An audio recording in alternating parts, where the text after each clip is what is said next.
Hello, friends. My name is Funk McLovin, once again. Two things real quick. This episode is extra long because the previous episode was shorter. You're welcome.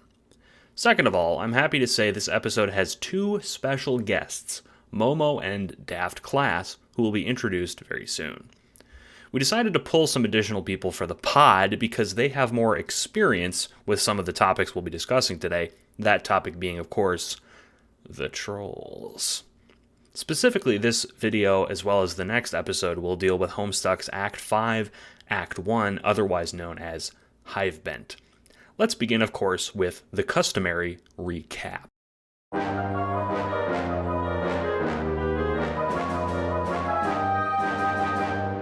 Hivebent begins on Karkat Vantis, a troll from not just a different planet, but a different universe. Karkat and his cohorts have been pestering the gang throughout Act 4 and Act 5 Act 1 serves to give these guys some backstory.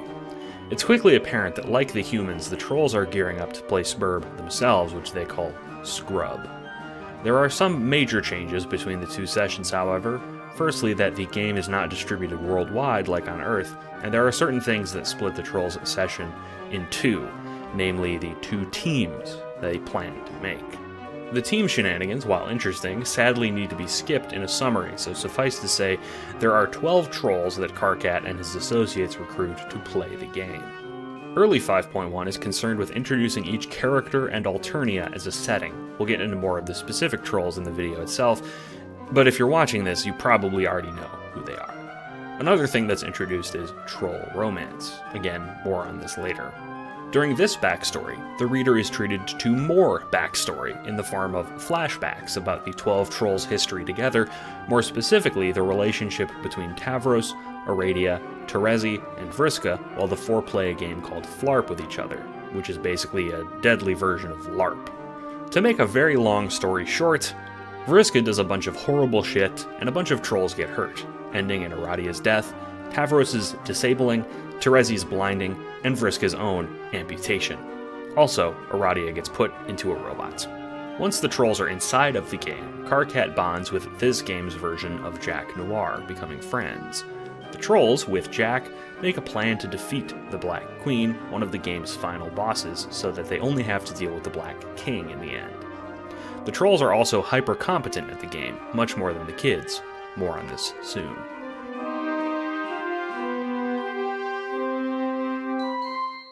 Kanaya acts in a similar capacity to Jade. She's a prospect dreamer who knows about the game in advance, both due to the Cloud Visions and Rose's GameFAQs account, which has paradoxically made it to the Trolls universe somehow. Critically, however, Kanaya obtains an item called the Matria Orb, essentially the key to troll reproduction. Again, more on this later. Through this bullshit, Karkat acts as a leader of sorts. More accurately, however, it seems like he is the only one willing to wrangle them through their preteen drama. Near the end of the Trolls session, Aradia comes out to beat the shit out of Vriska.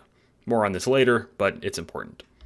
Weirdly, after this, despite many of the threads still being loose, Hussey decides to end Hivebent rather abruptly by having Aradia time travel to the end of the game. Instead of seeing the final battle, the reader is simply told the trolls won, and the act ends with Jack Noir appearing and destroying the trolls' reward, which is revealed to be the humans' universe. This forces the trolls to go into hiding on a meteor around Skaya. Act 5.1 is a frantic hodgepodge of random events that, when combined, set the stage for the first climax of Homestuck, Cascade.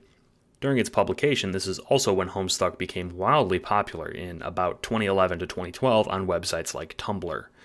Act 5, Act 1 isn't long by any means, but due to its tangled web of plot points, unfurling it will take 2 episodes, this one being the first. Sadly, revisiting 5.1 has revealed just how it manages to be both confusing and anticlimactic in the same breath, the focus given to the trolls' boring quirk-filled rants instead of moving the plot along. It even fails to show the climax in the end. The job of rendering the trolls' final fight was long ago outsourced to fans in a fan animation called Rex Duodecim Angelus. This act is probably the greatest example of missed potential in a webcomic already rife with missed potential. So with that said, here are Bucky, Janaya, Daft, and Momo. Oh, and quick note, if you believe we've pronounced some of the trolls' names incorrectly, make absolutely sure to yell and scream at us in the comments.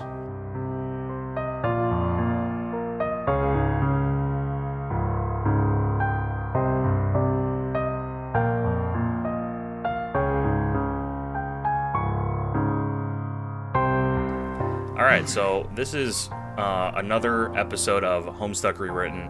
I've requested the assistance of two other people because they also had a lot of thoughts on the trolls and have done some writings on the trolls. Daft, as well as Momo. You guys can introduce yourselves. I don't want to put words in your mouth. Go right ahead. We'll start with Daft. What's your deal? Hi. I am very angry. I am also a huge gamzeologist. Gamzeologist. That's good.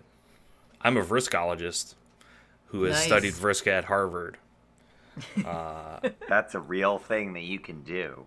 Two enormous brains in the office today. Perfect. Have you made any actual, like, you've made some writings on Gamzee, right? Well, I make like little diatribes every here and then on the now suspended AAG Twitter. Fun fact.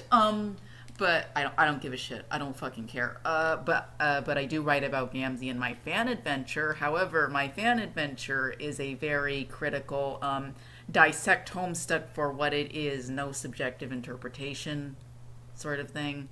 So what you see is what you get. What about you, Momo? What are your credentials, so to speak? I'm an old Homestuck. I was there when the old magics were written. I do the fan adventure Act 8. Yeah. I've been here for a minute. I don't have a lot of structured meta easily available to go peruse, but I am hoping to maybe take on some more analytical projects in the future. Yeah. Great. We've name dropped Act 8 here, which is one of the sort of formative works, I think, for post-canon. Oh, cool. Not post-canon, but like, you know what I mean. The like fan work. That's what I'm talking about. A lot of people seem to like it. It's definitely there. There to read and have whatever opinions you may about. I think most people will probably have middling experiences with it, but there are also some parts I'm very proud of. So I'm excited to hear it's out there floating around in the zeitgeist.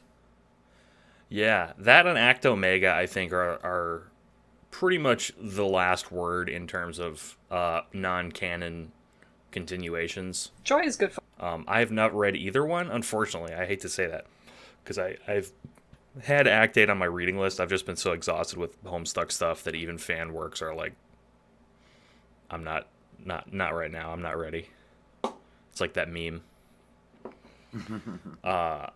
So with that out of the way, with Daft, mysterious fan work, and Act 8, we wanted to get you guys in here because the trolls are something I think that requires more analysis than we've done so far, and people who know and have had thoughts to that end a little more. Not to say that Janiyah, me, or Bucky don't know anything about trolls. Obviously we do. I made the Vriscumentary, if I could plug that. But we're going to be talking about specifically Hivebent. We're not going to get into Act 5.2 quite yet, because that will be a thing on its own. I mean, you guys can sit in for that as well. I'm sure there'll be a lot of overlap. But the first thing I wanted to cover was Alternia as a setting, and... whoop. My Windows thing went off. Cool. I don't want to restart my computer now. Thank you, though. Are you sure? Well, I changed my mind. I'm gonna restart my computer. But yes, Alternia as a setting. To start with, what do we think of Alternia as a setting? Like, just as it stands in the work right now. We'll go sort of left to right on the Discord. So we'll start with Janiyah. What do you think of Alternia? Oh, I have a lot of thoughts about Alternia, but I'll try to keep it brief.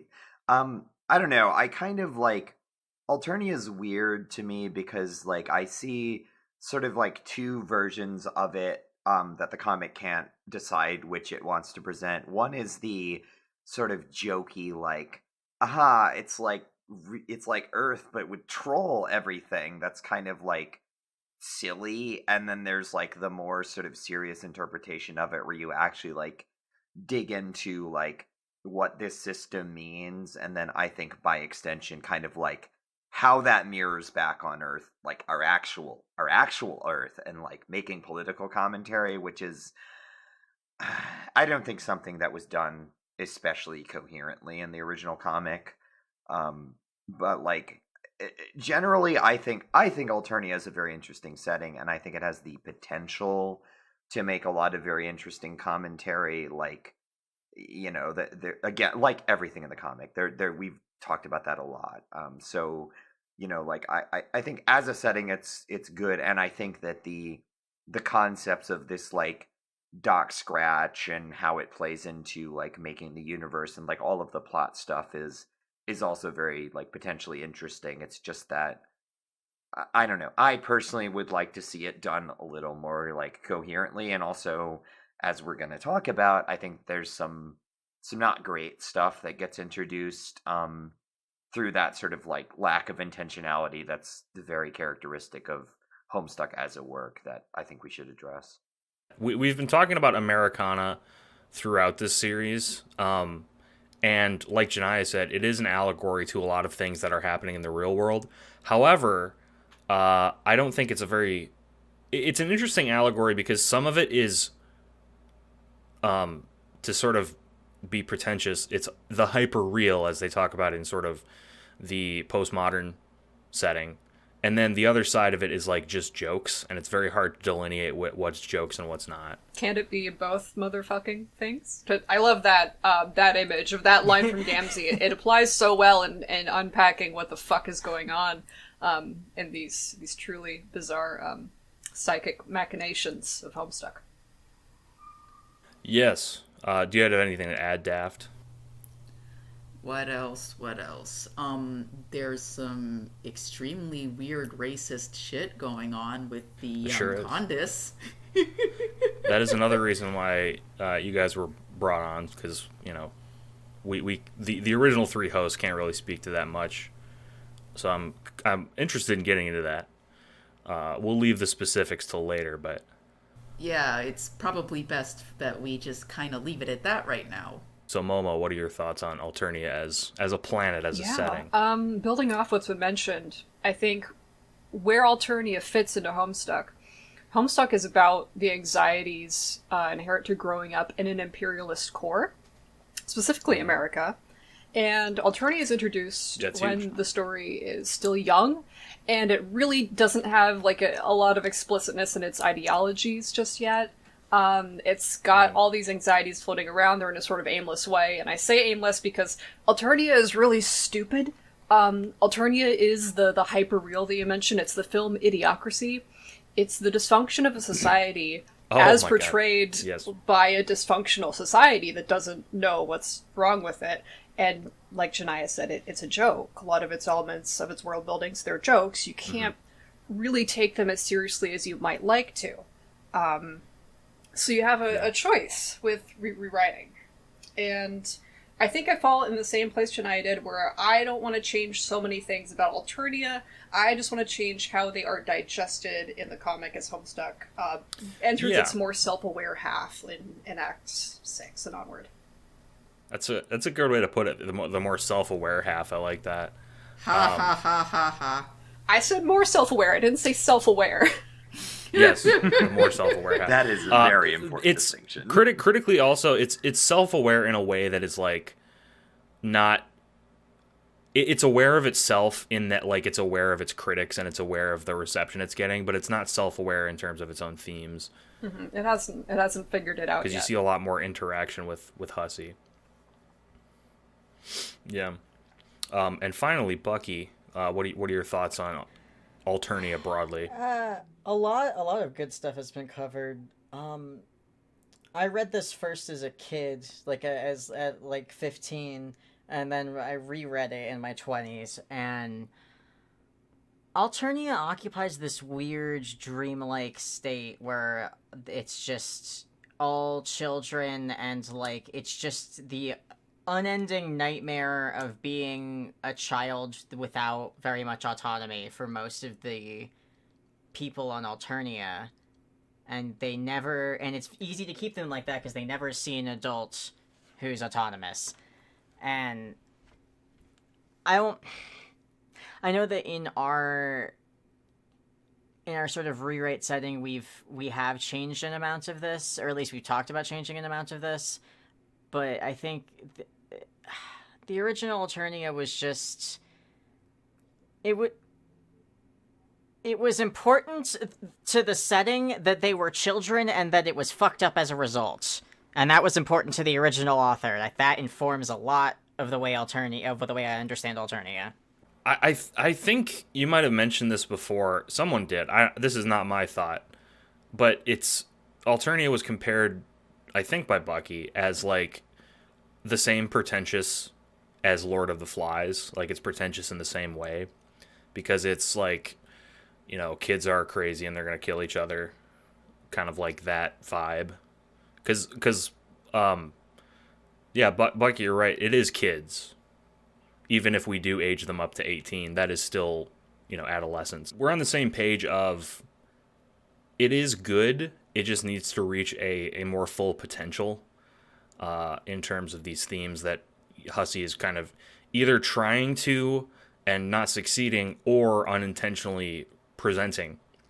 Because Alternia really is just kind of not developed very much because it's almost immediately destroyed, much like Earth is. Yeah, Alternia is it's stupid, so it's not good, but like that's the point.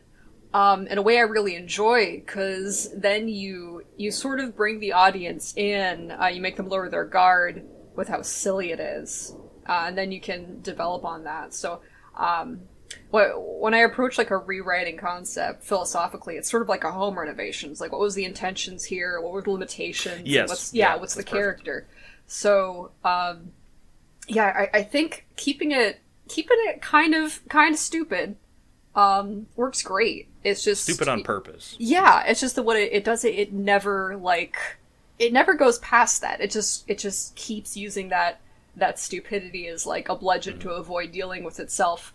And I'll talk more about that as we get to very relevant characters.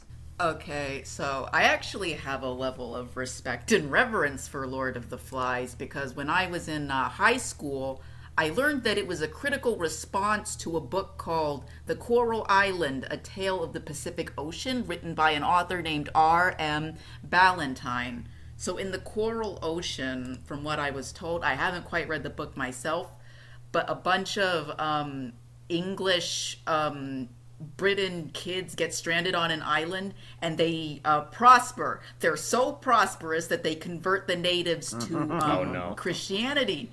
Yes. Oh boy. Yes, it's a very racist and terrible book. Okay, I get what you're saying. Yeah, so Lord of the Flies, it touches on the English condition and how kids truly are in situations where they don't have autonomy, and that survival is really amped up because of the lack of leadership. So for Hussey, a dude who basically comes from the same standpoint as someone who would write The Coral Island to tackle a contentious piece of literature like Lord of the Flies in such a manner, I don't think he does a good job in really touching on that.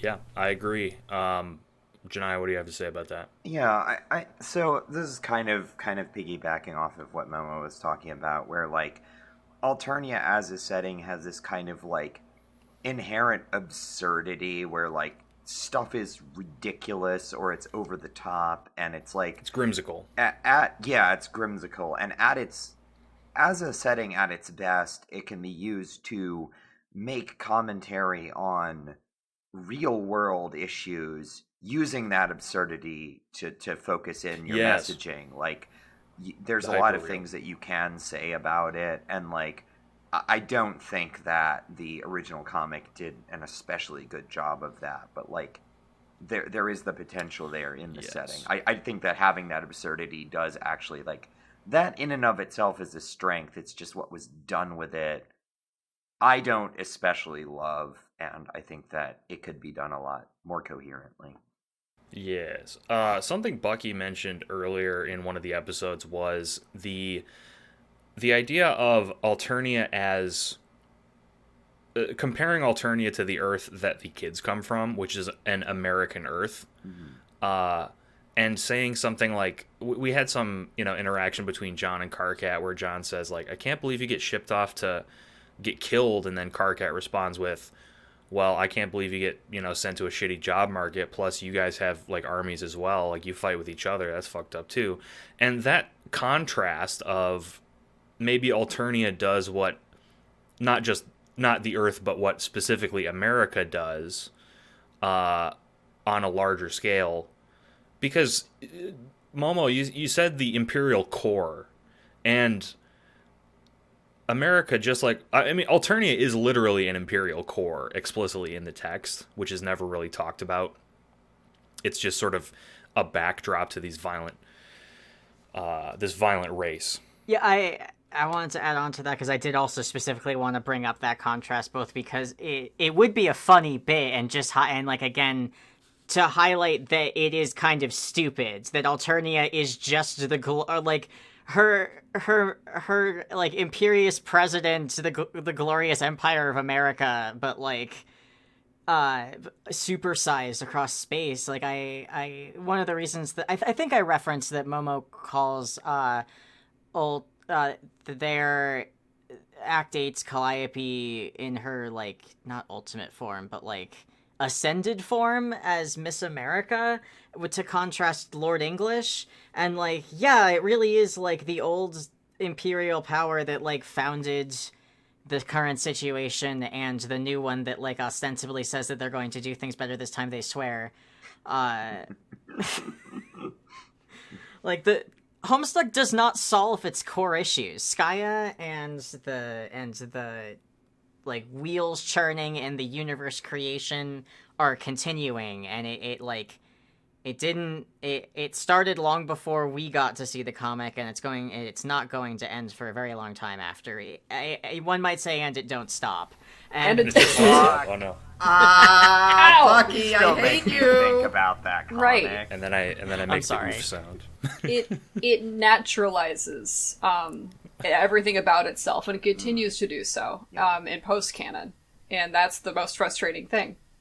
I think one of the most frustrating things about Alternia is some of these comparisons that you could draw are muddied by the text itself, and I think the two single biggest things that muddy that comparison are, one, that Doc Scratch is implied to be the cause of this sort of imperial tradition, which we can write around. I don't like that as there is no man who causes a society to be imperialist. It's the choice of those who exist inside of it. And the other thing is, we never really see the effects of that imperialism on a broad scale. We never see a single planet that has been conquered by the Empire. We don't hear... it's never talked about even. They just say, they are imperial conquerors, they own the galaxy, and that's it. So reworking how Doc Scratch is, and also maybe portraying some of this failed empire explicitly would be, I think, to the benefit of a rewrite. To some extent, Alternia is manufactured, though, and that was part of the original deal. Is that like you see before us, and it's like milquetoast liberalism, but like with with like teeth underneath a veneer, versus Alternia's like brutal imperial power, and like it's Doc Scratch engineered that, but he engineered it out of what was also just America, but like the what it pretends to be.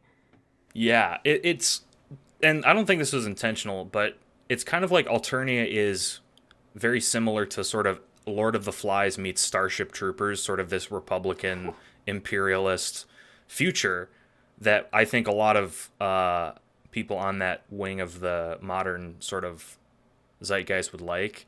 Whereas before us is kind of like this democratic notion of what a perfect future would look like. I have terrible news. Okay. I'm gonna have to tell you about Wizardy Herbert. Oh no. Oh Okay. God! Oh, Please no. don't. I'm gonna have to. Now, granted, I was not supposed to have read Wizardy Herbert, so it's not Hussey's fault. It's my fault. I wasn't supposed to read it, but I did. And Wizardy Herbert is basically sort of, it's the Alternia if Perforce is Harry Potter.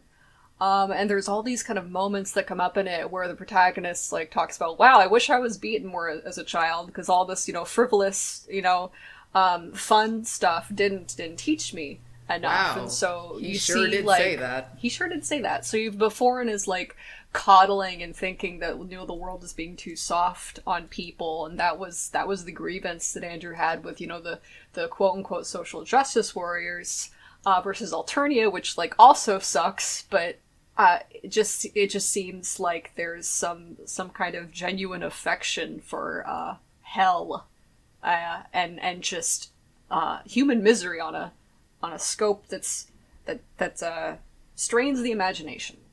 Yeah, I was gonna say that, like, Starship Troopers is a good comparison, but not the movie? Because the movie is a satire, and the novel was genuine. I haven't read the novel, but just knowing that the novel was genuine and that the movie satirized that setting leads me to believe Alternia is more of the novel variant. It's the real Starship Troopers, not like the movie. Which is a very good movie.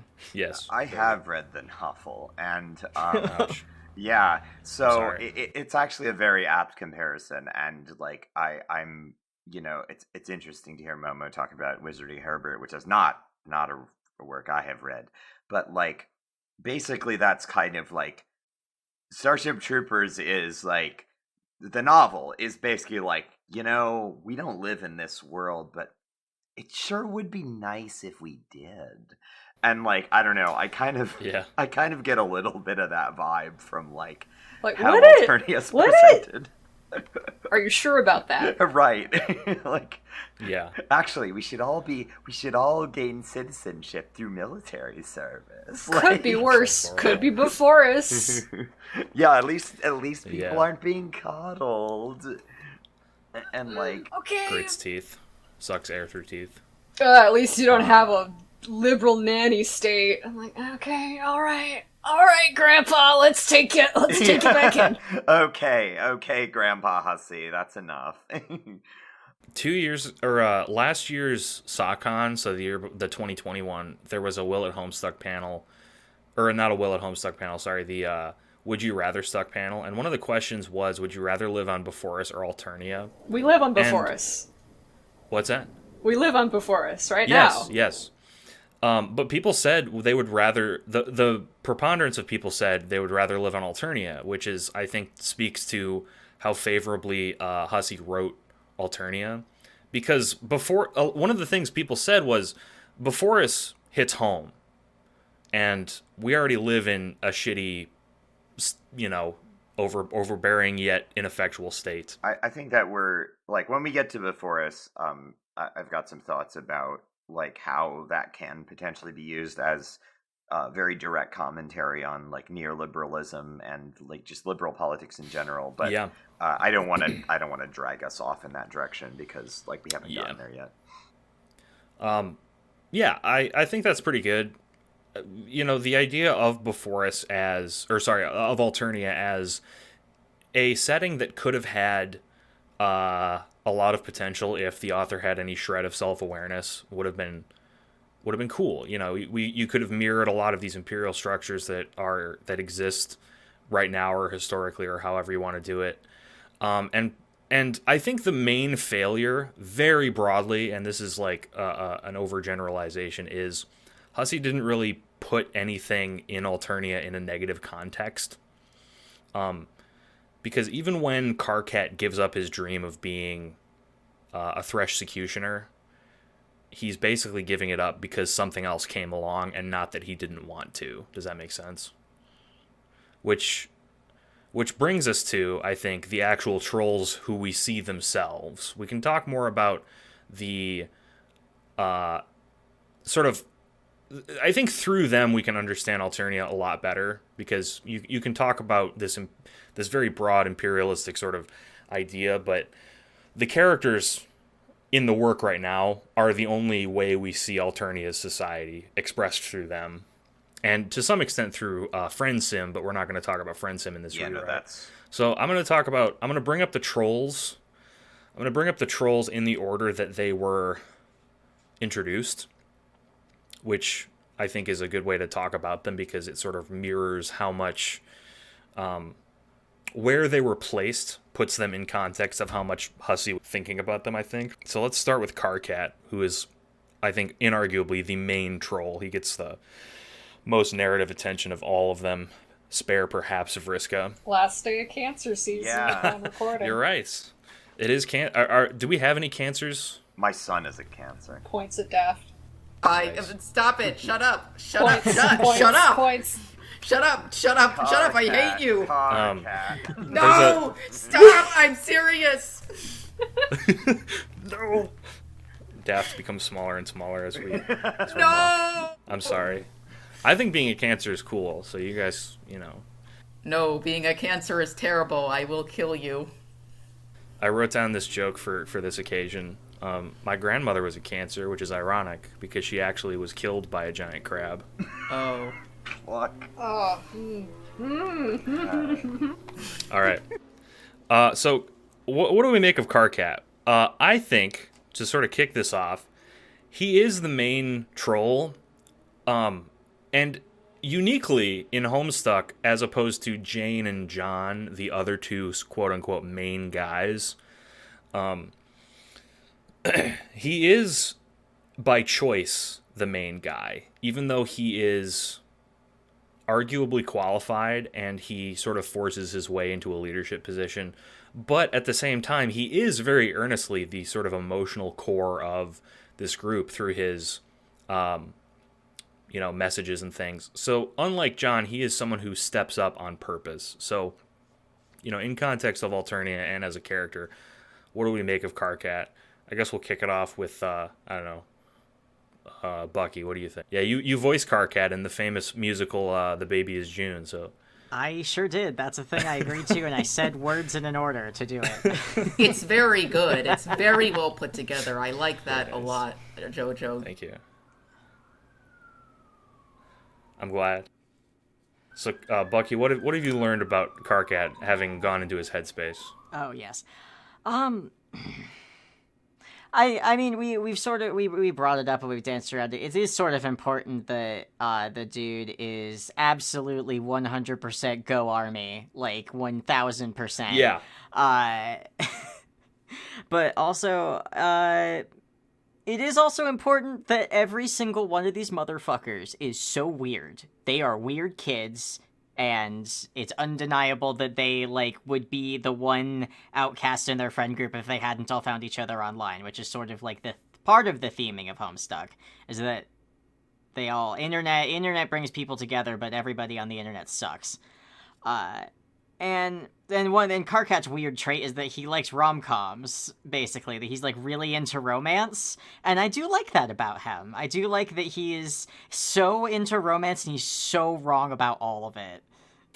Yeah, it's said explicitly in the comments or the comic at some point where they're like, "Man, Carcat, you," because it's said that he does genuinely help his friends. There's one point where Eridan comes to him for help, and it seems to genuinely get him off of Pfeffery a little bit. But he can't help himself. He's just fucking worthless at, taking his own advice or knowing anything about emotions. And I like that too. It's very. He is a walking contradiction because he is, like you said, very Go Army. He wants to be a Thresh Executioner. But at the same time, he's very explicitly, emotional, and he's also explicitly a fucking weenie. Kanaya knocks him out with one punch, even after he, went through the entire game. Kanaya's jacked, though. That is true. Gotta adjust for Kanaya's jackitude. What do we make of his mutant status? So what do we make of that? Shrek. Correct. Shrek. Elaborate, please. No. No. No. Okay. No. So. He's Shrek. Shrek. Shrek is the only ogre. Well, not the only ogre in Shrek. There is No, Fiona, there but is a Shrek. There is an ogre If society you- in Shrek.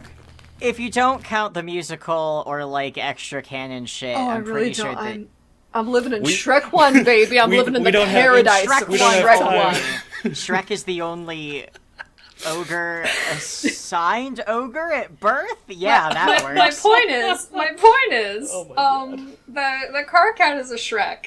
Shrek is this kind of unique individual who's isolated from the rest of society in some significant way and marginalized by it, but also, written as to not be alienating to the writer who's engaging with that concept or a lot of the audience. So you've got a little bit of strangeness happening there.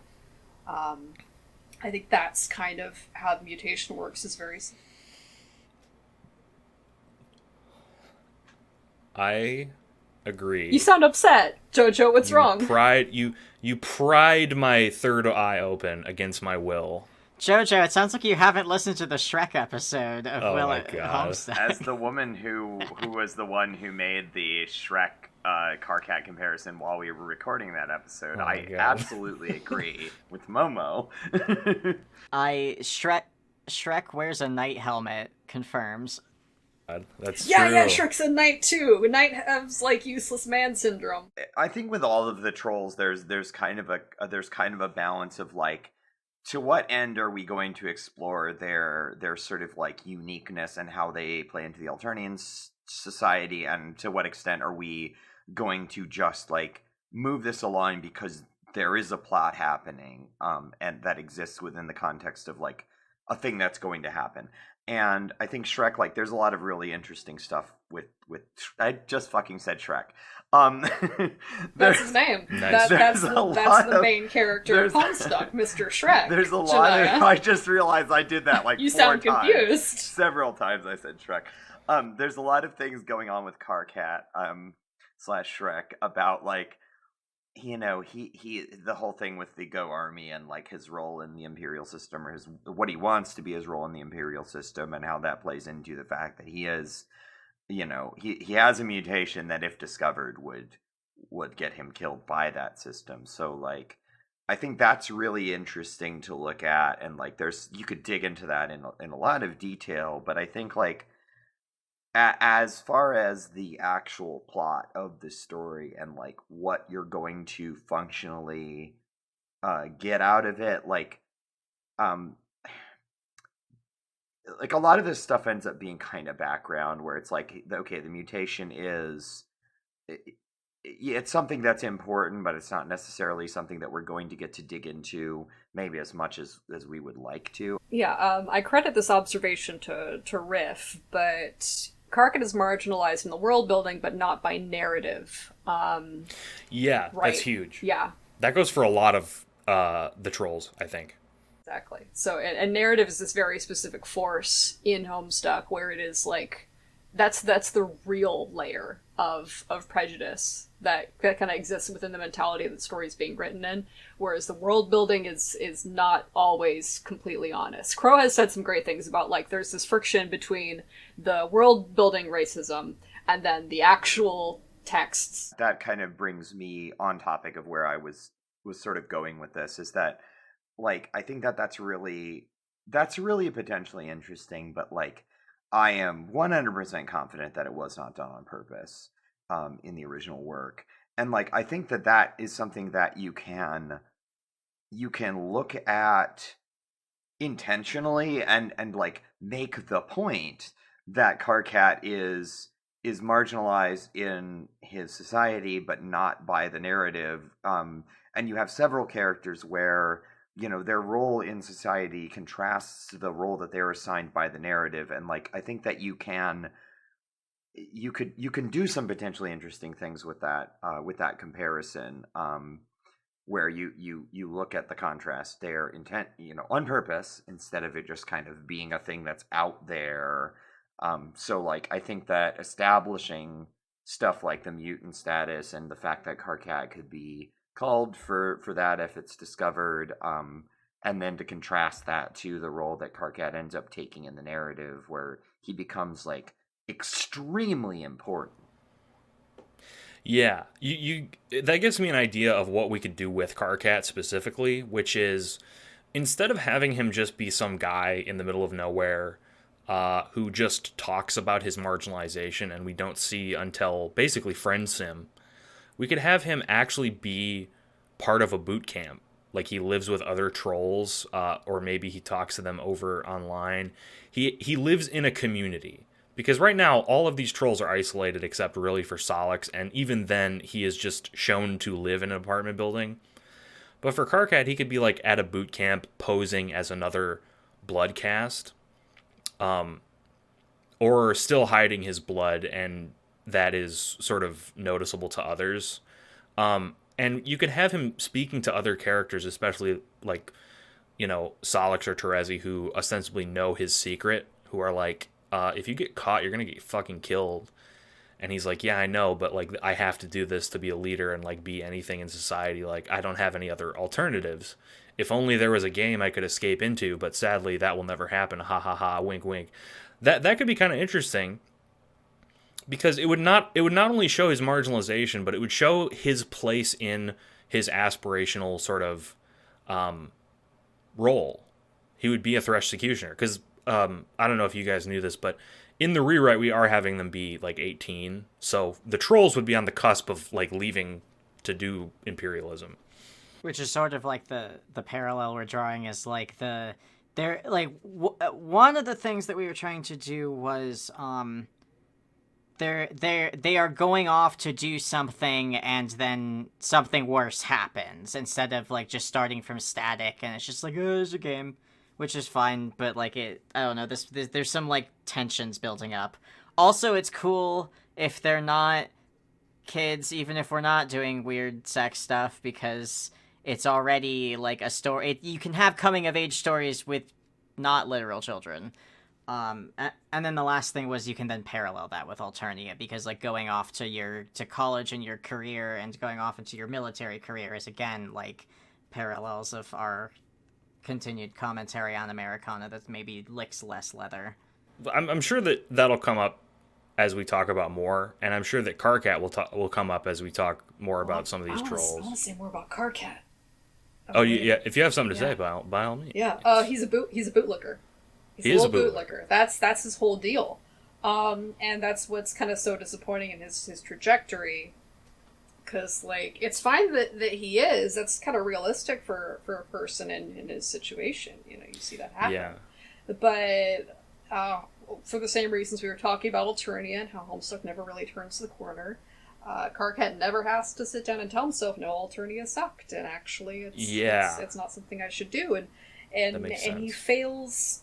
He just fails at everything he's kind of there to do as a character, like from how he was set up, which is so disappointing because I love that little crab, but he sucks, and they don't get him there. They don't get him over the finish line.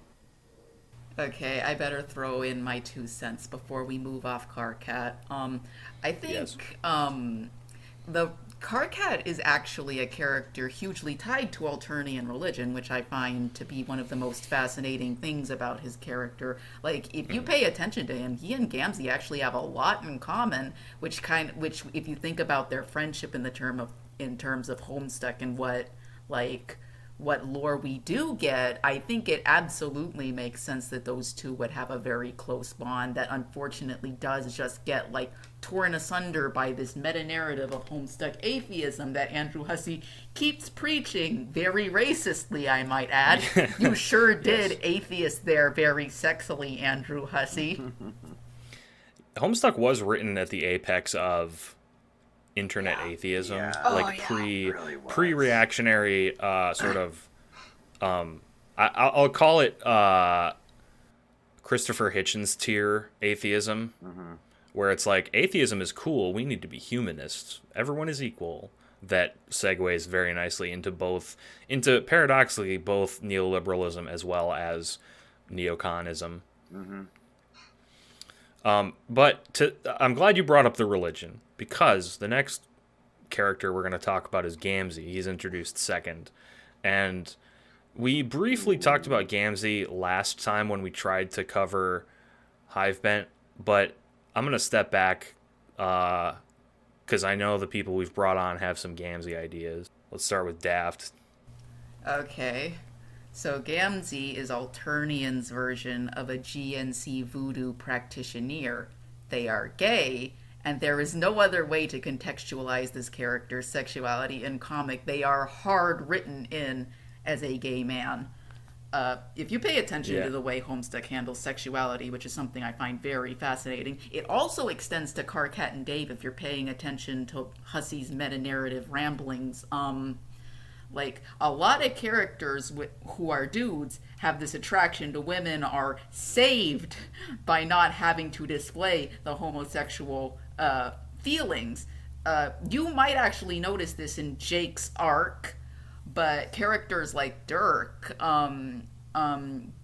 who are haunted by their homosexuality, get these harsher narrative like backlashings. And let me take this back to Gamzee for a second. You cannot contextualize Gamzee as a character who was attracted to women, because if Gamzee was attracted to women, then they would have been saved by that attraction to women in the narrative, and they aren't. They are pushed to the side, they are treated like garbage, and it's all a very violent and insidious reproduction of how Americana has treated religion, specifically the religion of voodoo, in our society. You know that song, that fucking witch doctor song by Ross Bagdasarian? Yeah. Oh God. That is a very ugly and racist song. Oh yeah, is it my turn? Do I get to go?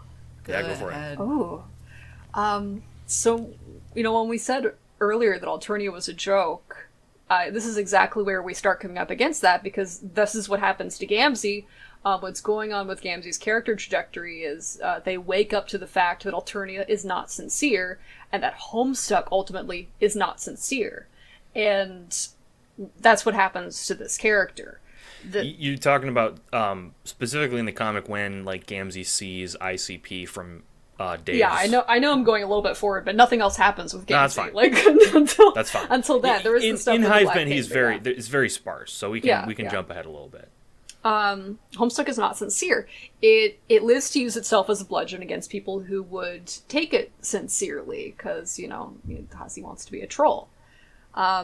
But the problem is that's a very reactive position for the story to be in, especially when it's tasked to develop itself and develop its own ideas, causes it to be very defensive.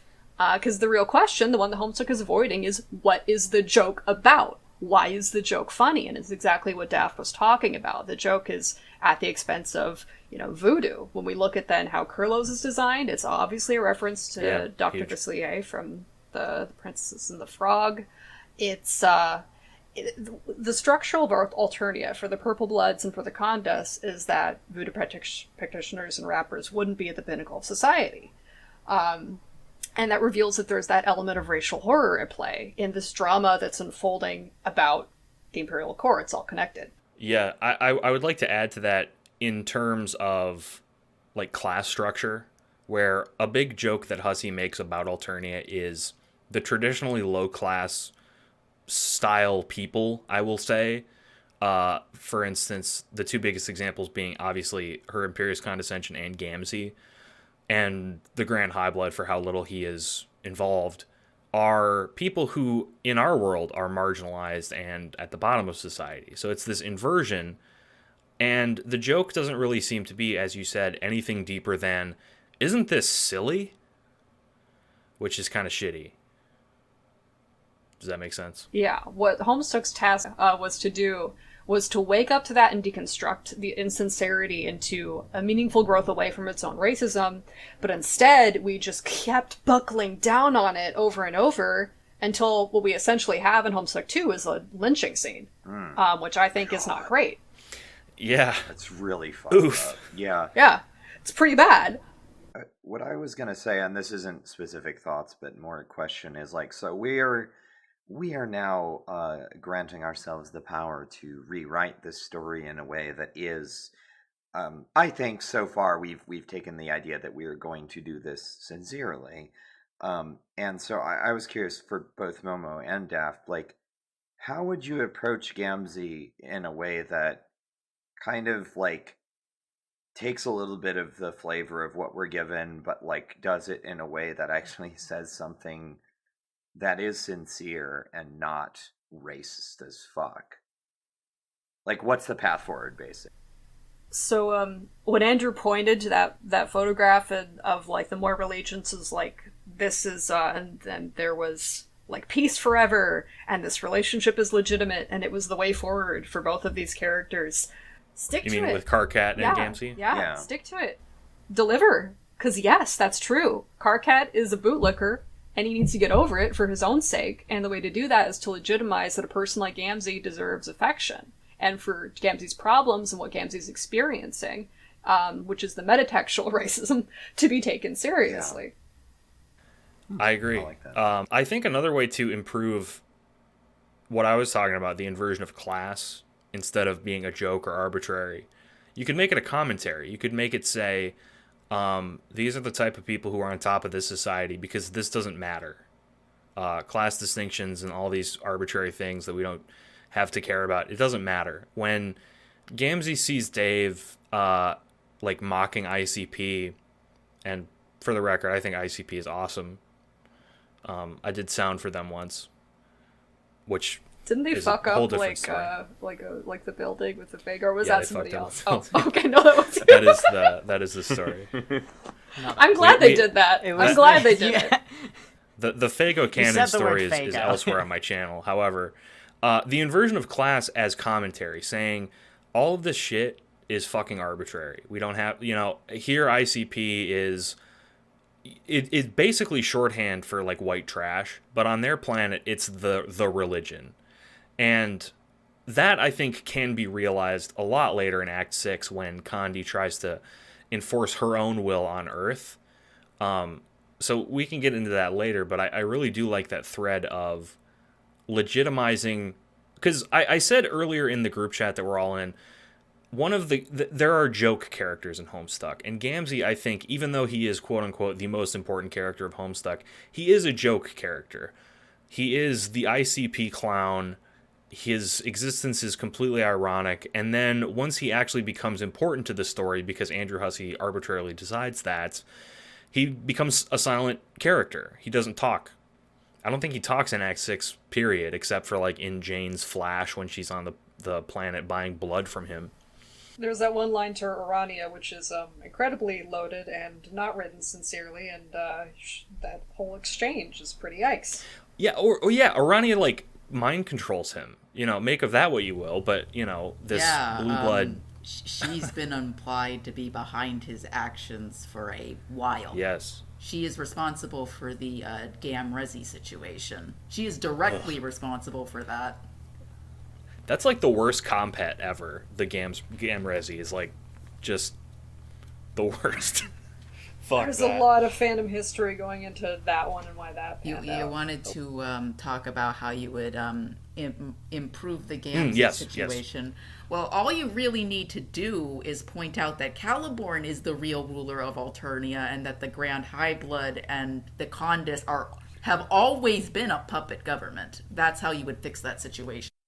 Yeah, I think that like the mechanics of the actual like, because I see a very strong parallel between like the idea of Lord English and Scratch and all of them as like paralleling the idea of the imperialist system and the system of capitalism that facilitates the existence of imperial powers. And I think that putting that a little more upfront, not like introducing it right away, because I don't think we're at that point in the story yet, but like to make it more obvious what's going on in a way that like, again, I'm not 100% sure that was like even intentional. It probably wasn't. As opposed to just like, oopsie, I made a commentary about imperialism accidentally. And I think that being very deliberate with that allows you to, I think, portray some of the more fucked up shit, like some of the stuff that happens to Gamzee in a way that's like inherently sympathetic to the character. Like, I think that one of the things we talked about in one of the previous episodes was the idea of like approaching this with the idea of like compassion as opposed to hostility. And like I don't know. I don't like the hostility approach. I hate it. I think that it's not a great way to approach a narrative, and I think that like yeah, I think that having a sense of compassion for characters that are being marginalized and are being harmed, especially if you're going to portray very like unpleasant things happening to the character for plot reasons or for like making a comment reasons, that you don't want the reader to then think, oh well, this character is an inherently bad person who's irredeemable, which is, I think, the takeaway that we're given with Gamzee, and I think that that's incredibly unfair. You take it for granted.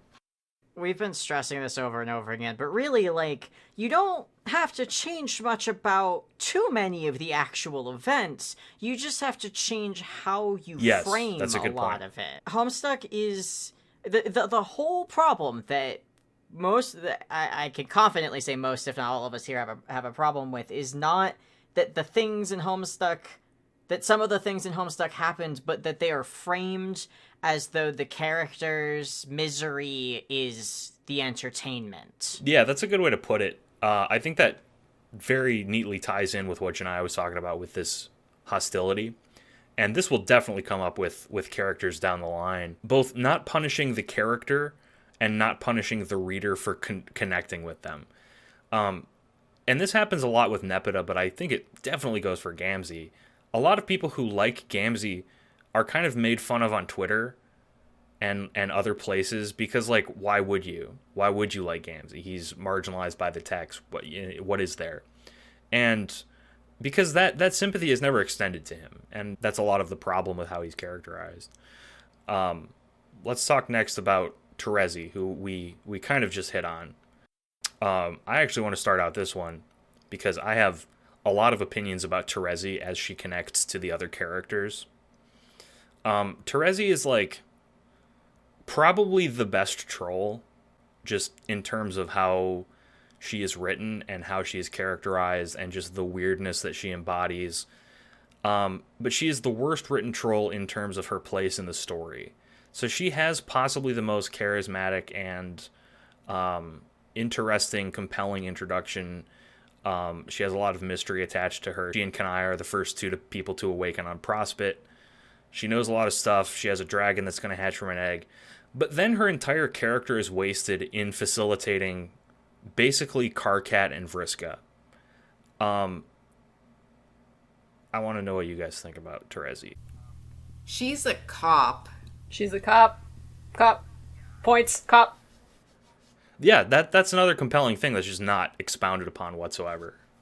So I feel like Terezi is one of the characters, along with Kanaya, who do a lot to facilitate the imperialist system that Alternia represents, and like then just kind of never get called out on it, or it's not talked about. So like Terezi represents the cop, the law enforcement, the direct enforcement of imperial norms through the use of state-sponsored violence. And like you're given the introduction to that with how she's basically play acting the role of the legislator, the role of, she's pretending to be a cop essentially. And then like as the story develops, she gets so lost in her facilitation of other characters that like you forget that she's even like has anything to do with Alternia. I don't think that like her being a supporter of the Empire in the beginning, or the supporter of that system of violence, is inherently a bad thing. Obviously, we've got several characters that are supporters of that, but like examining that in a more meaningful way, where it's like she starts to take on such a big role in the narrative, and I don't think that's a bad thing. Like she has very critical roles to play in certain pivotal elements of the story. Her actions with John and the creation of the Doom timeline that we talked about last time. And then like stuff going into the retcon, and like I've got a lot of thoughts about that and how that could be done in a way that's not stupid. But like I think that one thing that we need to do is to not lose the thread of like her connection to Alternia, and then having her deconstruct that as the narrative progresses. It's I wrote this down. If Karkat licks Boots, then Terezi is Boots. Terezi is Boots. Terezi is Boots. Terezi wears Boots. Especially as she connects to her ancestor. I would say, here's something controversial. I would say that Terezi connects way more to her ancestor than even Vriska does to Marquise Mindfang, because they are, unlike any of the other ancestors, Terezi and Neophyte Red Glare are trying to fill the, not just similar niche, but the same niche. Terezi's aspiration is to be the job that Red Glare had. And, you know, you're right, Terezi is a cop. And, well, in the text, she's not like a cop, but she is like a cop wannabe because she's only 13 and she's not that yet. Right. And even aging them up, I mean, like, you could still have her be basically, she's aspirationally a cop. She is about to... Yes. She is about to go through ascension. She is about to become a legislator or something adjacent. So her arc is about, like, it's less... Because Karkat is, you know, what place do the marginalized have in society? But Terezi's is more about, like, how do the people who aren't marginalized participate in society? Because where Terezi is on the hemo spectrum is basically where the PMC are in real life, the professional managerial class. And it's interesting because that's, you know, it's never discussed both in the narrative or outside of it, like on discussion areas online. And that sucks. And the fact that she doesn't change in the way she needs to, I think, clues us in on kind of what's going on in and around Terezi. Like you said, she's this extremely charismatic character, where Karkat has to appeal to power. Terezi is sort of above it all, which is something that Homestuck really, really likes. Terezi comes in as this person that intellectualizes and abstracts like the things that are around her. She advocates this philosophy of holographic reality. However, that sucks for her.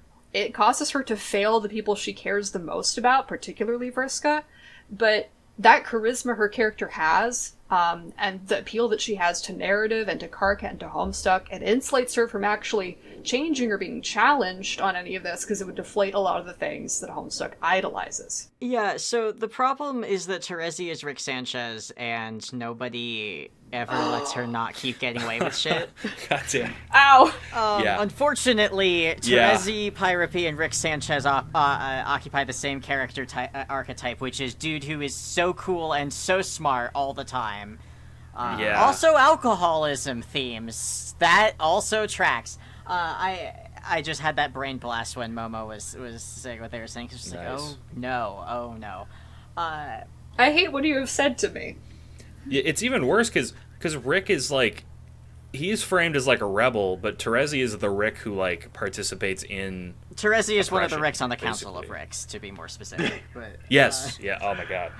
Wow. Oh boy. Also, another character who is Rick Sanchez is Gale from Chris Fleming's Gale series. If you watch enough episodes of Gale in one sitting, which I have done, you do realize that she is Rick Sanchez. You're welcome. Oh my god. And, shout out to Gale. Bucky, I'm gonna dox you one day. Someday. You just chose violence today, didn't you? I had the thought and I had to share it before it consumed her from the inside out.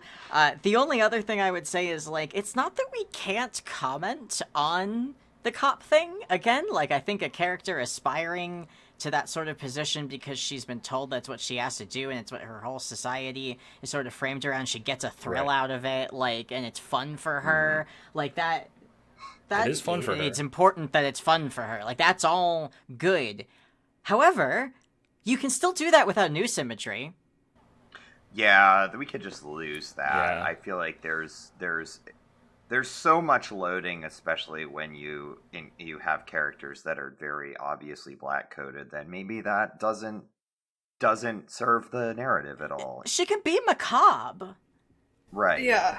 Yeah. The whole antagonism, like, if you're gonna keep that, the antagonism that came up, like, in the readership and the text between Gamzee and Terezi was incredibly loaded. Like, there was this period of Tumblr feminism that was had really caught on, but it was not really paying attention to where it picked its battles and how. and what those real anxieties were that were being communicated. Okay, so Terezi is the least disenfranchised troll of them all. She fucking loves Alternia. This is a woman who, if Alternia was crack cocaine, she would fucking snort that shit. I agree. And Terezi's biggest problem is that she doesn't understand systemic disenfranchisement because she is so thoroughly a part of the system. Yeah. She gets off of the system. She does nothing but benefit from the system. And when she gets traumatized and brutally harassed by the system, when it stops benefiting her, the only thing she can do is look around and go, what's going on? This must be because I'm not on Alternia anymore. Oh no, I will redirect my rage and anger at someone who conveniently looks at the problem. Oh, there's Gamzee. He's walking around. He's doing stuff. Gets out my cane. Starts a stabbing. That's a pretty good observation that I didn't really think of, that Terezi is the single most enfranchised person. She's not the highest on the hemo spectrum. She's not the most...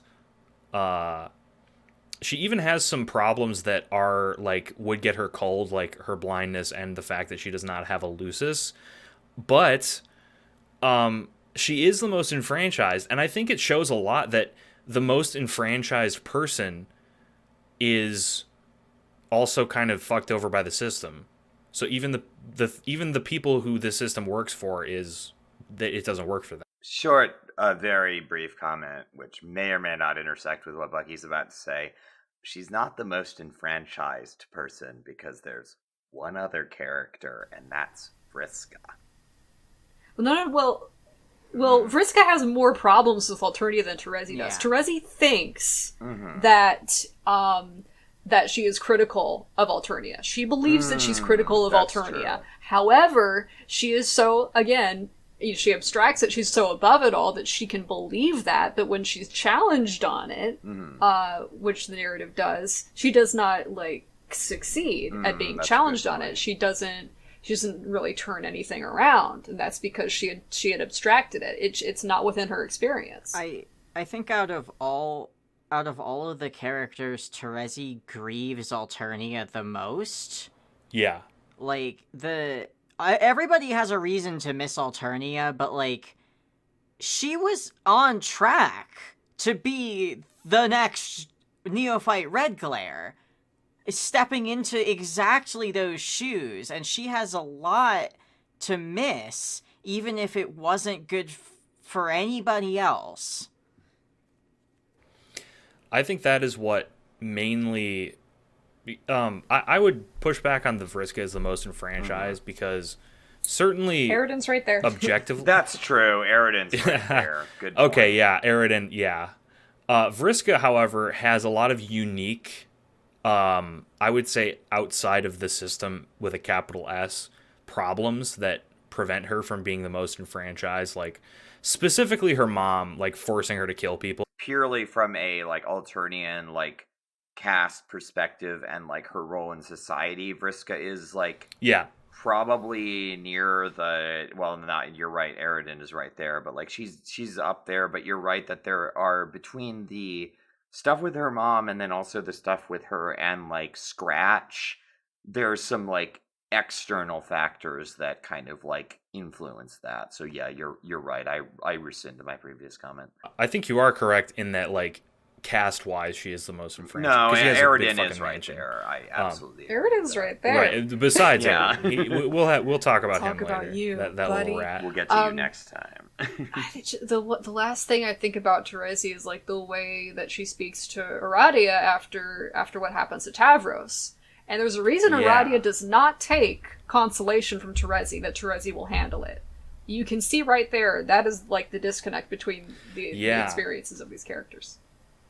I really love, too, how Aradia doesn't even need to really say anything to show that, like, no, you're wrong. Because Terezi is like, she says very specifically, I will handle this, but also Vriska is my problem. Yeah. Mm-hmm. Really? So it's my right to fix this. Oh, she's your problem now? Huh? Yeah. Okay. Yeah, and Aradia is like, no, I'm just going to send ghosts her way. That's what I'm going to do. Ghosts. So fuck off. Ghosts. And which brings us into the next, I would like to talk about these characters as a pair appropriately, because they are very connected in the story and in their role. That is Solix and Aradia. So the introduction order is Solix, Tavros, Aradia, but I like to talk about Solix and Aradia together because they're both sort of the harbingers of Spurb. They have a more directly storied. They're less connected to Alternia because they are lowbloods who are like disenfranchised anyway, so they have a big reason to get off Alternia. But they are also the two characters who like they bring the other characters into the game. So first, let's talk about Solix. I would like to keep Solix the same because I love him and I love his role as he exists in the story. He's probably my single favorite character from that perspective because what happens is he participates in the game and in that cycle until he sees a way out and he takes it immediately, and he's very self-aware of like his place in the world and how to he is the pawn who knows that it is wiser not to fucking play the game at all. I think that Solix's role as that kind of character is actually pretty effective, and like I don't think that. And he has 2 girlfriends. He does have 2 girlfriends. That's the Alternian polyamory there. So I think that his role in the story is very interesting, and like I don't think that the stuff that we're changing for the rewrite takes away from that, and like I think that still has a lot of impact because like I think in Solix's case, a lot of what's going on with him specifically is plot shit, and like the stuff where Homestuck does the best, not always good, but the best, is with plot shit. And where it falls apart is with, like, commentary on social stuff. And, like, Solix is the least, like, he has very little commentary on social stuff, relatively speaking. I mean, like, his role in Alternia, I think, is something that you could, like, play around with a little bit. But, like, I think it's vastly overshadowed by his role in the game and in the plot as we are moving it forward. He is like, Huzzy calls him bipolar and has totally misunderstood. We're not going to do that. Yeah, because like I do like the idea that he like switches back and forth from persona to persona, or has like his honestly, he is very strong as well in characterization and motif. I just don't really have much to say about him, which is in a rewrite project a good thing. I think a lot of that carries over to Aradia because similarly to Solix, I said that Solix is a pawn who knows it's wise not to play the game. Aradia realizes that, you know, to win is to not play the game, but like she has fun playing the game, and she goes from being very stoic and like dead and being brought to life by the proceedings. And I think that suits her because she is the lowest caste explicitly, other than, you know, Karkat, who's a mutant, but she is the lowest on the hemo spectrum. And she's also the one who has to bear a lot of burdens. And the way that she begins as someone who is very, like, I just want to excavate and, you know, play this fun game with my friends, and then gets killed just, like, for basically the amusement of a high blood because of some fucking petty revenge. That's good. You know, she's sort of appropriately the sacrificial lamb, but then she subverts and overcomes her own station, basically. And I think that's very powerful, how she goes from, you know, as opposed to Terezi and Vriska and Aridin, the most disenfranchised person on Alternia, one of the people who takes for granted the cruelty of her planet and how horrible it is, and that comes through, I think, in the original very well. Daff, did you talk about Aradia and the sort of the model minority stuff? I haven't talked about it yet. There was actually something that I wanted to talk about before we got to Aradia, and it's the weird Gamzee and Solix stuff. I was gonna say that's the worst thing fair. Solix does is draw Andrew Hussy's anxieties about black gay men. Yes. Okay, so Okay, so please elaborate. It happens once in comic, but like the Jake and Gamzee stuff, it keeps fucking coming back in post-canon material. But in the extremely rare showdown, there's a moment where Solix is fluctuating red and black for Gamzee. Now, at the time, you could have wrote it off as like it being a mistake, but it fucking comes back. Like the Jake and Gamzee stuff, and like the Gamzee and Equius stuff, it's all linked back to Andrew Hussey's like anxieties about black gay men and the LGBTQ community, and specifically like black gay men. But in the Pester Quest Solix route, there's a moment where Solix, this is contentious sexual content, but Solix says, "Oh, so you're double teaming me now." And I did a fucking double take because, one, I looked at that moment that happened in Homestuck, the red and black fluctuation of Gamzee from Solix's attention as something that, quite frankly, I could not compartmentalize at the time, and I did not want to. And then I started paying attention to the way Andrew Hussey assigns correctness in Homestuck. Vriska. And that's as much as I can say about it without getting into super contentious territory. But the only thing I can really say about it without making this too seedy is that Andrew Hussey assigns correctness by sexualization. Oh, wow. Yeah. I was about to say, Solix's first reaction to Gamzee doing something he found weird was, well, I think that's hot, but I don't know how yet. Wow. Yeah. That's rough. Yeah, I was gonna say that I think this is a good example of a thing where we benefit a lot from doing a rewrite, because the thing about it is it's such a throwaway thing that has such weird implications and is so gross, and we absolutely we don't have to address it because in our rewrite it's not going to happen. Like, none of the weird shit, because, like, what is the fucking point of doing that? Like, there's no good outcome for including that. Yeah, It's like, I think we can do without it. a lot of the weird hang-up stuff, like, it's just like Terezi and the Noose imagery. You just, like, if you're addressing the work and you're critically examining it, like, you have to talk about it because it's fucked up. But if you're rewriting the work, you can just be like, you know what, that's going in the scrap pile. Like... With Terezi, if the nooses were in, you would have to specifically unpack her, knowing you were unpacking like the Americana, the anti-black racism and violence implied by that imagery. With Solix, if you left any of that weird shit in, you would have to unpack it later. I don't think there's room. I think Gamzee goes through enough weird sex shit with Caliborn and Equius.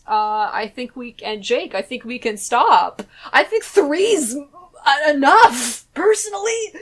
So I think some of this comes back to what we've been saying about, like, having this kind of essential compassion for the characters, where it's like, at a certain point, it's like, okay, a character going through miserable things can have, a positive benefit. I don't think everything has to be happy sunshine rainbows. I think that people that make that critique about authors that have a view of positive interaction are being horrifically bad faith. But, like, I don't think that, like, at this point, it's like you're just doing racism. Like, there's not any, you're not making a comment, you're not saying anything valuable, you're just being racist. And, like, I don't think any of us have any interest in doing that. Another character where, remember, like, last couple years on Twitter, everyone was trying to convince us he was the big mega Chad, and he was, like, the coolest guy? Yeah. He's another character that, like, is only charismatic because he doesn't give a shit about anything, and Homestuck thinks that's so fucking hot, and it's not. It's the South Park thing. It's boring. Oh, I was gonna say, there are many Rick Sanchez. It's boring, he bores me. I'm perfectly content with him sitting at the side of the narrative, and we don't, like, validate that, we just let him do his thing, and it's fine. But the protagonists need to give a shit. I think Solix, especially in the context of our rewrite, like, a lot of his deal has to do with facilitating the plot, facilitating the story of Suburb and, like, how this all proceeds. And, like, that's fine. Like, he's a He's character mostly fine. yeah, like, he doesn't have as much to say about Alternia because, like, he's in this very kind of, like, you know, he's near the bottom, but he's not at the very bottom. Like, his, you know, there's less poignant commentary to make about Alternia as a system and how that reflects back on you know, the imperial system, specifically America, that this is kind of like evoking. But like, his plot stuff is important, and I think keeping that is important, but like, lose some of the bullshit that just gets thrown in for lose like, the bullshit. why I did you respect him. do It's this? just it's a little frustrating when Andrew's like using him to do some our atheism like dunks Yeah. that are really cringe, bro. It's not good. It's, yeah. The final thing I'll say about Solix and Aradia is I think they are useful in that they are. I think in some ways they are a reader stand-in. The people who know that Alternia is fucked up, the people who take it for granted that this place is just bad. Like, Solix and Aradia just know this. They take it for granted. They don't want to be here. They know they're going to die if they remain. Solix knows he's going to be made into a battery. Aradia knows that she's probably not going to survive until going out into space. And if then, she's going to get ground up like like a Marine in Warhammer 40K. And so they just fucking... They know that it's bad. They know, like the reader, that this place is bad. And they don't really have a revolutionary tinge to it, but they stand in for all the like minimum wage employees of all these places that just like have this sense that life sucks and they're happy to get away from it.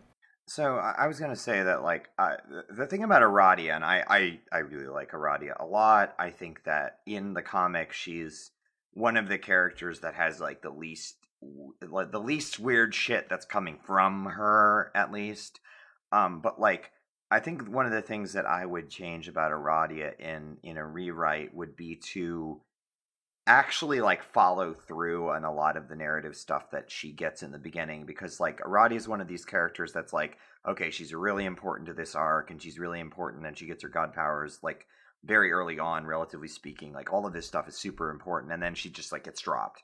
And I don't love that. I think like having her have her arc, you know, have its downswell and be able to like comment on how things have changed for her, because like obviously that's true for all of the characters, and like having it be more like completing her narrative arc, I think would be the biggest change that I would make, because like I feel like she is one of the stronger characters as far as like core narrative and importance to the plot and importance to the structure of the story, but then it's just like, forget about her, she's done her thing already, and I don't want that. So Solix is the first example we get of the Doom aspect. Basically the only solid one we get. Matuna's there, but like the ancestors are not taken seriously. I do not know the extent to which there was thought put into the characterization of the ancestors besides, haha, this is a shitty joke.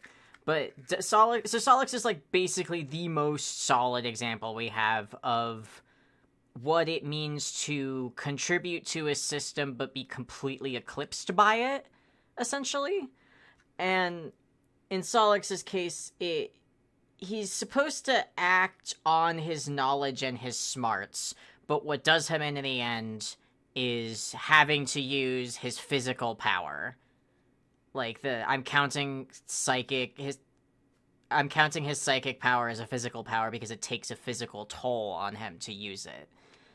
And I don't know, I think like his and Aradia is time and death and endings and like the economy and other stuff, but other stuff along those lines. So they both are in the corner of like being largely irrelevant despite doing a lot of like moving and shaking shit, because that is the function that marginalizing people serves, is to get them out of the spotlight and make them do what you want them to do.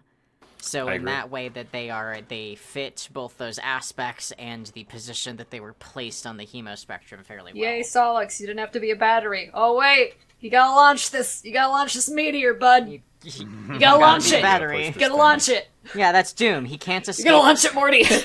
You gotta launch it, Morty. Anyway, Morty. All right, it's time for me to talk about Aradia, who wants to get into some Japanese imperialism. I do. Oh boy. Okay, so Handmaid. We're gonna start out with Handmaid. Damara speaks Japanese, very broken Google Translate Japanese. but Literally Not Google in the Translate. rewrite, she doesn't. Hell yeah. She's wearing a Cheong Sam.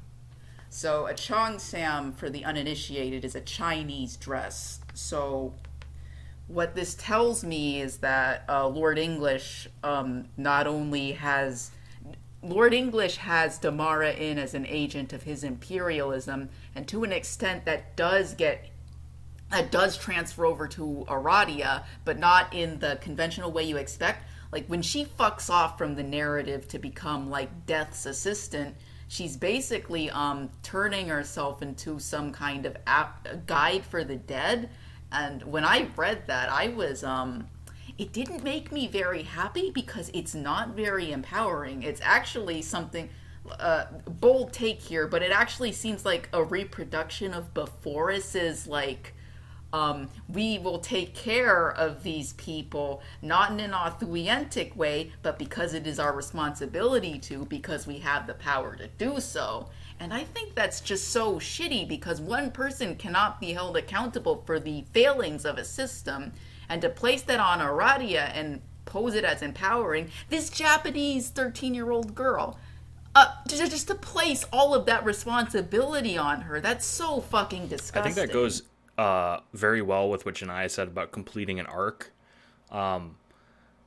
Because, yeah, it's not very empowering. I sort of saw it when I was reading it, and this is my own reading, I'm not disagreeing with you, but I saw it as it was empowering because she seemed to like it and enjoy it, and she was doing it of her own volition. Yeah, that's because she's the model minority. Yeah. You know, even if she likes it, what is the author trying to tell us by this? And I totally agree that it is a very unsatisfying place for her to end up, because unlike Solix, who says, I don't want to do this anymore, so he explicitly does not, Aradia is, like, kind of aimless in terms of... Even John asks her in Act 6, like, what are you doing? And she's like, I just want to watch. And it's like, okay, that's not very satisfying, I guess, is what I'm saying. Like, so I agree. We're sort of supposed to get the sense that she's sort of a smug and above it all, because that's what... She turns into a Rick. Yeah, Oh, or at least wow. we're supposed to think that she does, because she's just like, I just want to see what happens when this whole place breaks apart. Because of course it will, because the whole thing is a failed endeavor to some extent. But, like, and, like, yes, I think we can all at least a little bit relate to, man, this thing has been putting me through the fucking meat grinder, and it would be really cool to watch it crash and burn. But it's a weird message to send, though, because Aradia essentially is removed from the narrative entirely in order to make this point, because she's here to watch this whole thing break apart, and then isn't allowed to stick around for the, like, ending improved bit. Yeah. She doesn't get to see the like, happily ever after. She just sees the catastrophe and then dips. I agree. Momo, I believe, wanted and we'll make this the last thing about Aradia and Solix, because we have 2 to go, and then we'll end this episode. Yeah. I'll try and be quick. Aradia says to Dave at one point that they are both servants of the Lord of Time, and that's I think, you know, that's what Daft is speaking to. Homestuck really likes Aradia, because she has nothing to ask from anybody. She has nothing to ask of Lord English for him to change anything. She has nothing to ask of, like, any of the other characters, or Vriska, or Terezi. She has totally bootstrapped it, you know? She's an entrepreneur. She's a self-made woman. She started a franchise of Dream Bubbles with her friend, with capital from her friend Pfeffer. Fairy. Sorry. Yeah, it's like... It's a little exhausting, because, like, there's parts of that are very close to working. But what I would change is when Aradia is, like, in this new position as a psychopomp, that she is not using that just to be this curator on behalf of Lord English and the overarching forces of time. to curate these ghosts, but she actually has like aims out there, and she is contributing to the dismantling of this society. What Homestuck does is it sort of naturalizes the conditions, either that they, to apologize for them, that they don't have to be confronted by Dave or by Aradia, or it sort of implies that they're destined to be unraveled, but then it doesn't actually pay that off. So yeah, I would like her to, have actually intentionally been working towards the unraveling. I like that. That reflects very well, I think, Aradia and her other selves, because they just kind of sacrifice themselves, and they never express any. They never are implied to feel bad about that. So what is Aradia's skin in the game? What is her thing? What does she want? And we can figure that out as time goes by in the actual plot. But for time's sake, we got about 10 minutes left, and these final two are kind of... I don't really have much to say about either of them because of reasons. It might be kind of controversial to say this, but Tavros, as he exists in Hivebent, is fine. He is this sort of... just this guy. He's just a guy. I don't really have a problem. I have things to say about his characterization later as it pertains to his sort of personal growth and when that starts. But Tavros as... I would even call him almost a non-character in this part because all he exists to do is be pushed around. And that is kind of fine because he is... I called Aradia a sacrificial lamb before. Tavros is more like a cow. He is beaten up because a high blood wants to. He establishes... He is the connective tissue, is what I'm saying. And he doesn't really have a character. And this is the controversial part. I don't like him very much. It's fine to, not like him very much. Okay, I'm gonna very quickly put in some Tavros thoughts here. I don't think Andrew Hussey used the character well. It's very obvious that... We mentioned this a while ago. I don't know if we mentioned it in chat, but Tavros, Terezi, and Kanaya are all springboards for Vriska to jump off of. Now, for Kanaya and Terezi, it's less contentious because they're higher bloods and they have more established position within the narrative. But Tavros specifically, he is a brown blood, and he is not white. Rufio is based on Dante Bosco, and Dante Bosco is a Filipino man. That means that Tavros, by lieu of that unintentional world building, I'm going to call it, is Filipino, and he is being pushed around by Vriska, who is very much a Spanish colonizer. Now, there is a lot of extremely contentious history between Spain and its colonization of the Philippines, I'm going to say. And here's the thing. It is fine if you want to include, Tavros's struggle at the hands of a colonizing person. But here's the thing. You cannot just reproduce this huge systemic problem and have absolutely nothing to say about it, which is what Andrew Hussey ostensibly did. He unintentionally reproduced this horrific colonization and genocide of a group of people. Yeah, and nothing productive was said about it. And Tavros gets treated like dirt to this day. And my God, is the Homestuck fandom really good at not reading into the real-life racial tensions these characters have. Yeah, I think it's totally unintentional how Hussey... Yeah, you are right. It was completely unintentional. He had a friend who he was like, I want to put you in my thing. No, Dante wasn't his friend. That came later. Yeah, he's not even his friend. So he's just, I'm going to pick a guy who I'm going to, put in my comic. I'm going to pick the funny guy from that movie. What? It's got nothing to do with that I don't take men with dark skin seriously. It's got nothing to do with that. And then you have him, inform a character he wrote earlier to be... like Daft said, colonized. Yeah, I think that's correct. Like I said, I have more to talk about him later, because I don't really have anything specific to say other than, Tavros has a role in this part that is fine, but becomes not fine later.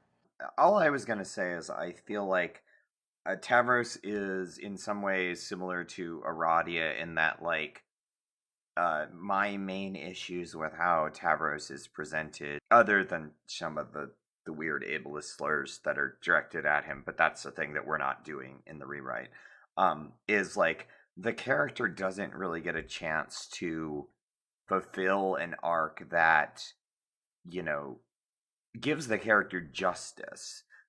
Like I feel like, you know, Tavros is like the stupid joke character that's like, ha ha ha, he's being abused. Look at this, ha, Vriska, and then that's it. And then he just kind of fades from existence, and becomes this just fucking joke.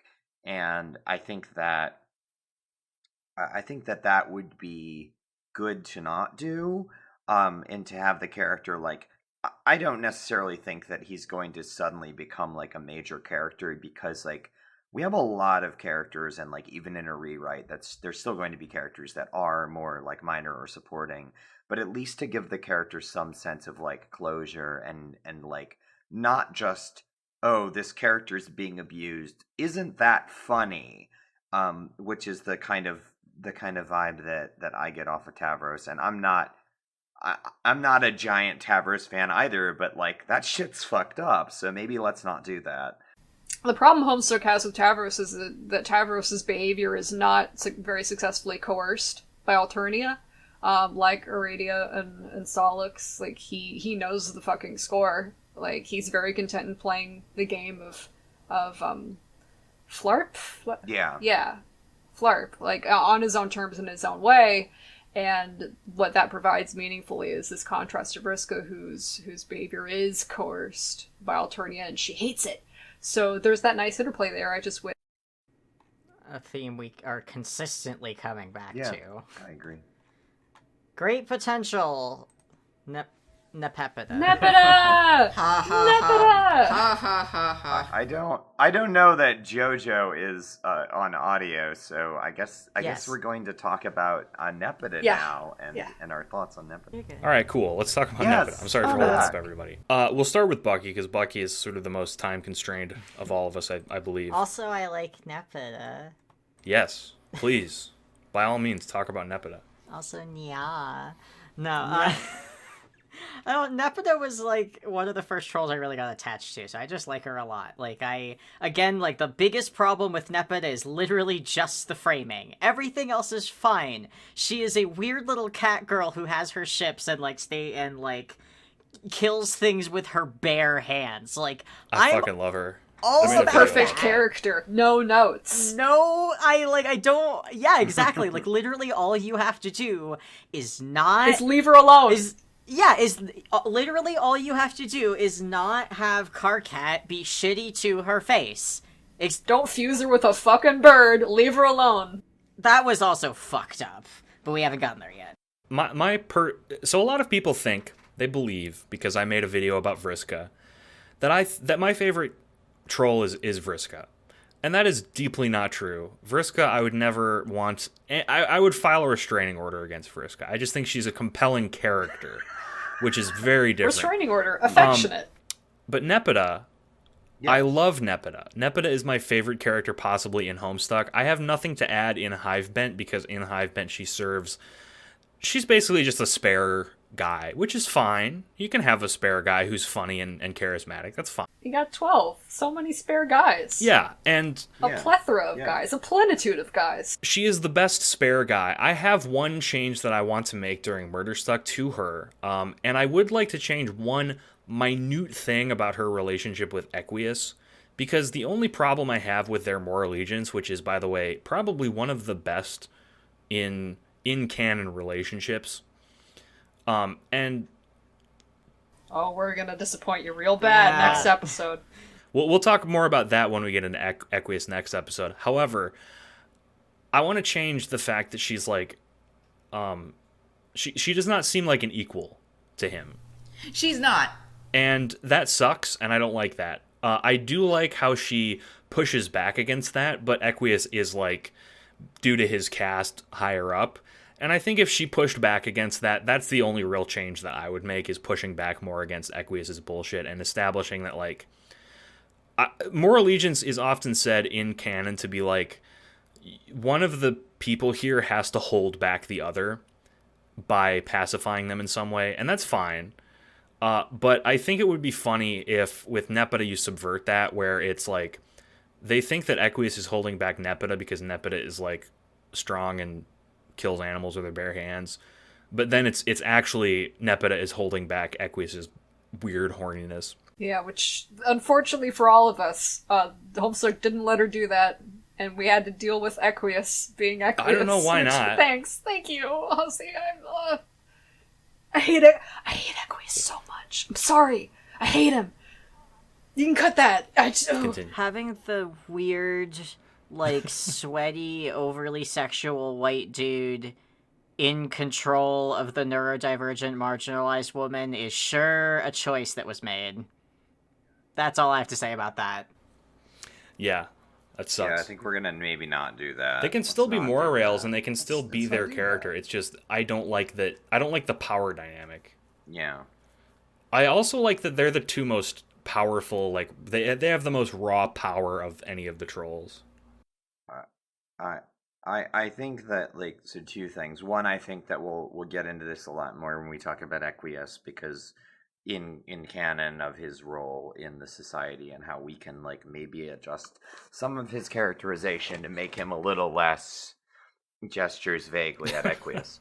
And the other thing is and this is directed at Andrew Hussey. Andrew, I know you're listening to this. Andrew, listen to me. The word feral is right there. You didn't have to say what you did. Oh, God, I know what you're talking about. Oh, Jesus. You know what I'm talking about. Yeah. I mean, I do appreciate that a lot of people have in what I would call an outpouring of good faith. What Janai is talking about, I'm assuming, is kind of Karkat calling Nepeta autistic as an insult. I talk about this in my slurs and Homestuck thing. Exactly what I'm and a lot of people online have been like, oh, that just means Nepeta is canonically autistic. And it's like, no, it doesn't. No, it's it an doesn't. insult. Fuck you, Andrew. Don't try and clearly give yourself insult. accolades for that. What the fuck, dude? Don't normalize your shitty behavior. Just don't. It costs you nothing not to do that. Okay. She can be an autistic cat girl. You just Right. don't tell the audience like that if that's what you mean. You didn't mean yeah. to canonize it there. Or if you do it that way, Karkat has to apologize because that's kind of shitty. Like You didn't mean it wasn't that great. to say there that Nepeta was actually autistic. You meant to say there that Karkat thinks autistic is an insult. Yes, exactly. Oh, man. Yeah, it's a very, like, why doesn't Nepeta take so much shit? She shouldn't take that much shit. What's the matter? It's a cat girl. What's the matter? Nepeta is Gamzee without religion. That's, yeah. And I nod sagely. Transmask Nepeta I don't think real. that needs elaboration, Transmask Nepeta frankly. real. I'll put that down. I love, I've seen a lot of headcanons that I would like to involve in this, and one of them is, well, two of them, the two that I want to include as Nepeta explicitly as someone neurodivergent, specifically autistic, and transmask Nepeta over the course of the story. Because why not? It just is cool. I don't have a reason for this. Unlike June, I don't think that there's any there's no like implication in the story. It just kind of fits. I was gonna say that. So that's one thing I'll say really quick as we're talking about like Hivebent and the introduction of Alternia.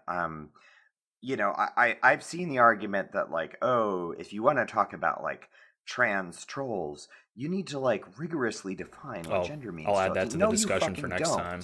Like, you can actually have a character where it's like, oh, this is a trans character, and like, you don't have to go into excruciating detail about what that means on Alternia, because like, you're not writing for a fucking Alternian audience. You're writing for humans who understand what trans people are, and it's like, you can include details like that without having to go into like, well, what are the specific gender things in Alternia? You can just kind of like make some presumptions there. Well, Janaya, the reason why they're doing that is because of the specific niche pornography that was produced in the early days Oh, of the God, Homestuck yeah. fandom, and they want to bring that Oh. back or keep doing it. know. Sorry, like it. Unfortunately, the problem is that people have on the internet are horny.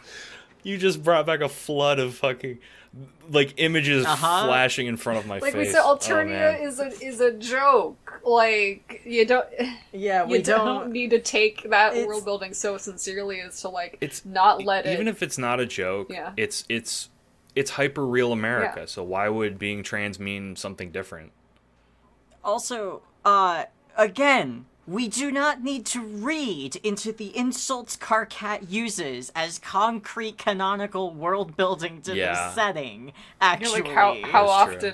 does he use the Right. R slur? Like a lot. He does like that word.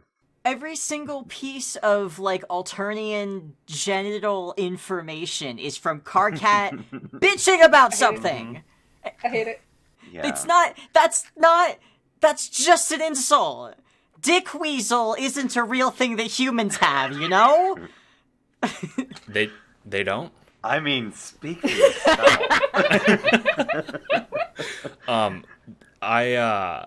I think that's all I have about these characters as they exist in Hivebent. We'll talk more about them and their arcs, especially Tavros, who we kind of left hanging because I think much like Jade, he's fine until he's not in the narrative. Yeah, that's a good way. And there are, like Daft said, some implications that are just kind of bad that we're just going to leave out. We can leave those out. But that is all for this episode. We are going to continue the discussion of Hivebent into the next episode because this one is already like 2 fucking hours long. And so next time we're going to talk about people like Vriska, Kanaya, and Pfeffery, as well as the actual events in Hivebent, as well as some more Alternian stuff like gender. And I would like to talk about the trolls as an analogy for internet trolls of the time and what we want to do with that. We will have Daft and Momo on next time, unless there is some reason they cannot be here, which will be exciting. And then after that, we'll talk about Act 5.2. Hivebent is not very long, but I think it warrants all this discussion because just it's a lore dump. And I think what we'll see as this project goes on is there needs to be like disproportionate amounts of time spent on things like this, which might not actually take up much space in the original or the rewrite. But that's fine because this is our rewrite, so everyone can shut up. But thank you again, Daft and Momo, for being our special executive guests. I hope the chairs we provided for you were comfortable. They were delicious. Thank you. The sweet ichor and the crowns and a goodie bag can be found on the way out. Thank you so much for coming. We'll see you next week with more. What are you talking about, Jojo? There's a pile of shit in the corner. Don't worry about that. That just was only shit. there because the horse that we rode you guys in on had needed to go somewhere. So Yeah. thank you. Okay. I'm gonna stop recording.